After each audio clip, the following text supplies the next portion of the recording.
Little gaggles of school children, out on their lunch break, gawked as 17-year-old Jesse Washington was hung from a tree, his ears, fingers and genitals hacked off. The crowd, the Waco Times-Herald newspaper recorded in 1916, chatted and laughed as the African-American's body was doused in oil, then lowered and raised over a bonfire, timed to make his death as slow as possible.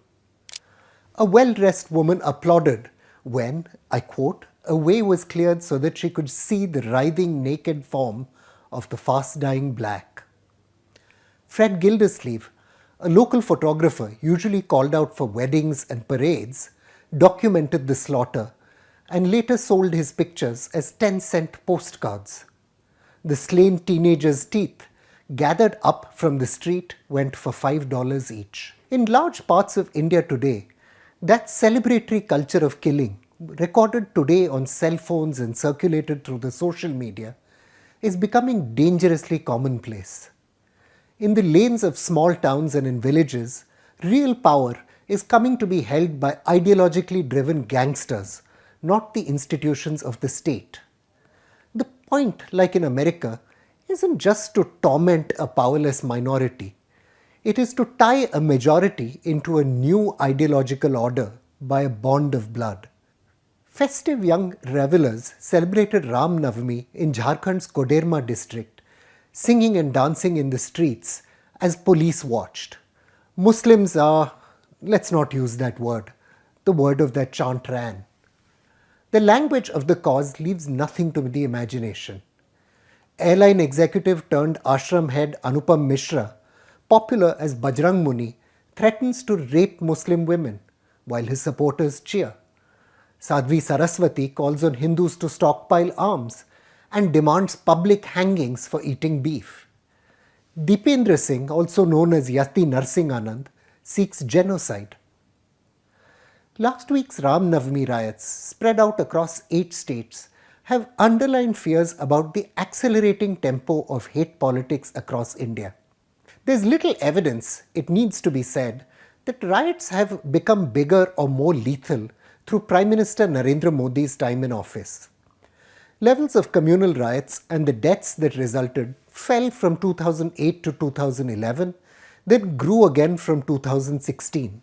From 2017 to 2020, the last year for which government statistics are available, the number of riots and their lethality has grown back to pretty much the 2008 levels. Yet, something new is happening. Street gangs, loosely organized around religious preachers or local political leaders, are building a Hindu nationalist state with low-grade everyday terrorism. These gangs now police what we eat, how we dress, our romantic relationships, the language we use, our very words. The beating of a Muslim man for travelling with a Hindu woman, attacks on Muslim street vendors, the ban on Muslim shopkeepers from trading on temple premises, this week's murder in Delhi of a Hindu man accused of cow slaughter. The government doesn't maintain statistics on beatings, lynchings and threats, but they've been taking place with depressing regularity. Edward Anderson has argued that these violent networks form part of a system he calls neo-Hindutva. I quote, idiosyncratic expressions of Hindu nationalism which operate outside of the institutional and ideological framework of the Sangh Parivar. The Gau Raksha groups which have proliferated across northern India, the Hindu Yuva Vahini or the Hindu Jana Jagruti Samiti, the Sri Ram Sene and other militant groups are building this neo-Hindutva on the streets. Fieldwork conducted by the ethnographer Satyendra Kumar tells us why. Kumar's work shows membership of these groups is driven by a massive cohort of unemployed or semi-unemployed youth who are seeking agency and dignity through religiosity. Institutions like the Kavad Yatra or local Jagrans serve as stepping stones to memberships of Gauraksha groups and other Hindu vigilante organizations. In this world, Kumar notes, the masculinity seeking of the young, small-time criminality and grinding economic insecurity all collide with ostentatious religiosity. This intellectual ecosystem grows around pop Hindutva like the songs of Haryana singer Upendra Rana, not the austere culture of the RSS branch. Fascist Italy, scholar Matteo Milan's work has shown, was pretty similar. There, fascism built ground up by squadristi or action groups who were notionally loyal to Benito Mussolini, Il Duce, in whose name they spread terror through the countryside. The squadristi were insubordinate and violent, but they were fascism's own and therefore indispensable. To Neo-Hindutva gang members, violence isn't a means to an end, rather it is the end in itself. Everybody, as history teaches us, loves a good lynching. Little is new, it is true, in either the hate polemic or the killing. The communal riot has been a depressingly familiar feature of India's political and social life.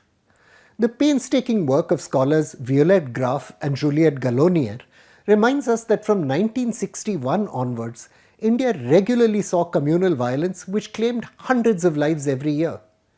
Every riot since partition has seen women subjected to sexual violence. Ajay Varghese and Roberto Foa have demonstrated that brutal Hindu-Muslim clashes existed even in the pre-colonial era, leaving behind cultural anxieties and wounds that are embedded in our popular culture and which can be easily exhumed and used for political mobilization even today.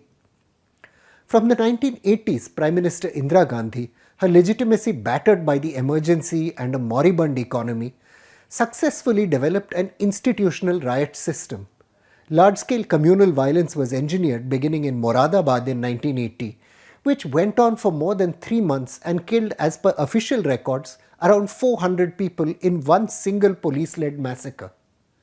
Instead of cracking down on the Uttar Pradesh police, Prime Minister Gandhi asserted that the Hindu, I quote, religion and traditions were under attack, implicitly defending the killing.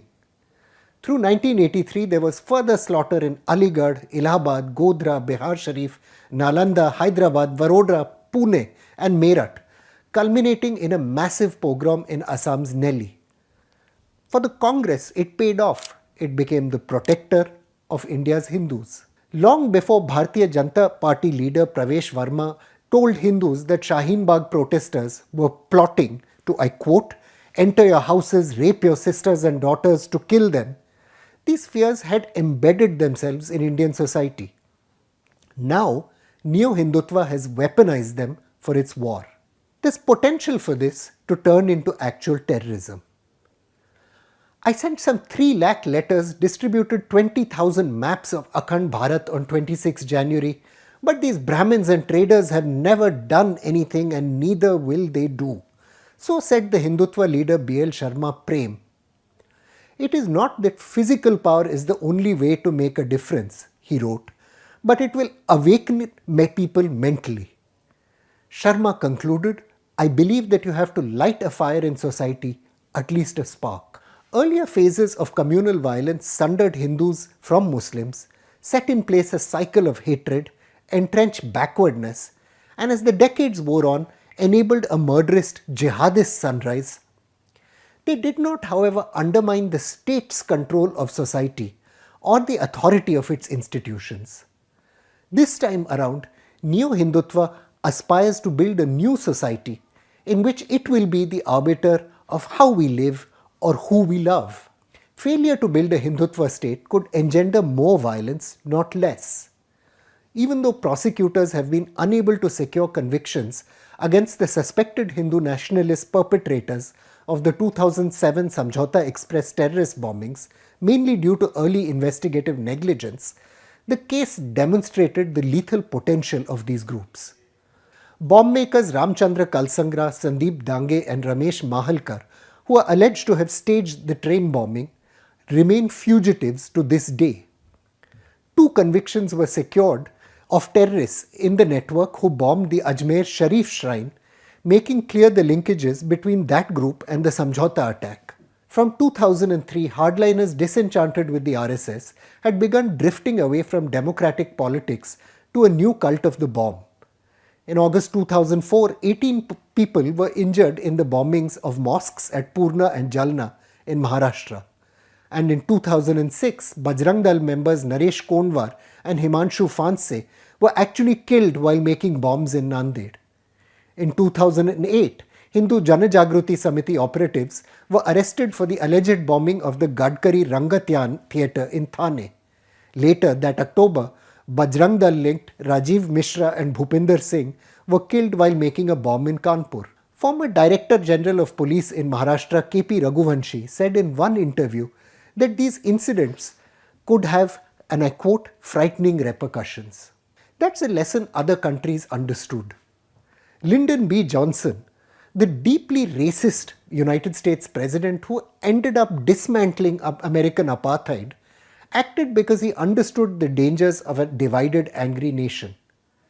Singapore responded to communal riots by enforcing housing integration, compelling communities to live next door to each other.